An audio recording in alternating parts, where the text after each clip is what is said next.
আমরা এই জুলাই গণ অভ্যুত্থানের সন্তান এবং এই জুলাই গণ অভ্যুত্থানে আমাদের সহযোদ্ধারা সহ আমরা অনেক কষ্ট করেছি। আমাদের 7 জন সহযোদ্ধা মারা গেছে। শুধু এখন না, 2024-এর নির্বাচনকে আমরা কিভাবে চ্যালেঞ্জ করেছি আপনারা দেখেছেন। ভারতের আগ্রাসন বিরোধী লড়াই সহ আমাদের কার্যক্রমগুলো আপনারা দেখেছেন। তারা বলছে আমরা সামনে গেলে এমন একটা ভাব করে আমাদেরকে চেনে না, বলে তারেক কোন তারেক, এরকম করে বলে। আপনাদেরকে বলি, আপনারা কি আমাদেরকে চেনেন না?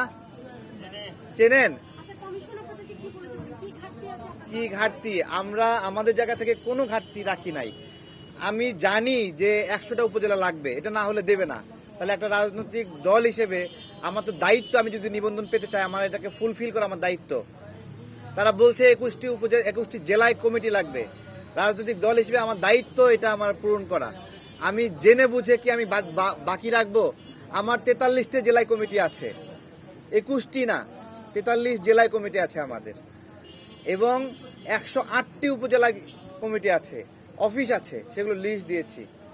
তারা প্রথমবার 36টি উপজেলায় গেল এবং 8টি জেলায় গেল, বাকিগুলোতে যায়নি। না গিয়েই রিপোর্ট পাঠিয়ে দিয়েছে যে নেগেটিভ রিপোর্ট। নরসিংদীতে 25 তারিখে চিঠি দিচ্ছে আমাদেরকে যে আমাদের সাথে যোগাযোগ করেন, 28 তারিখ লাস্ট ডেট, 25 তারিখ তারা নেগেটিভ রিপোর্ট দিয়ে দিয়েছে। কিভাবে? কোনো চিঠি দেয়নি, আমাদের সাথে কথা বলতে চায় না এই নির্বাচন কমিশন। আমরা গিয়েছি, আজকে সকালেও পাঠিয়েছি আমাদের প্রতিনিধি, পাঠিয়েছি, কোনো তথ্য দিতে চায় না।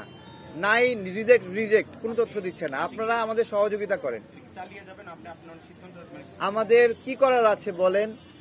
আমরা এতদিন ধরে কষ্ট করছি, তারা আমজনতা দলকে চেনে না, নিবন্ধন দেয় আপনার হলো ডেস্টিনিকে।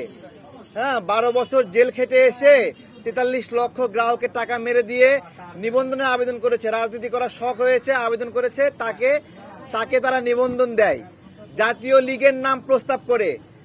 আমার প্রশ্ন, প্রত্যেকটা নাম প্রস্তাবের আগে শুনানি হয়, কমিশনে শুনানি হয়। সেই শুনানিতে কারা কারা ছিল, সেই নির্বাচন কমিশনার যারা এই প্রস্তাব করেছে তারা ভুল করেছে না অন্যায় করেছে জাতীয় লীগের ক্ষেত্রে?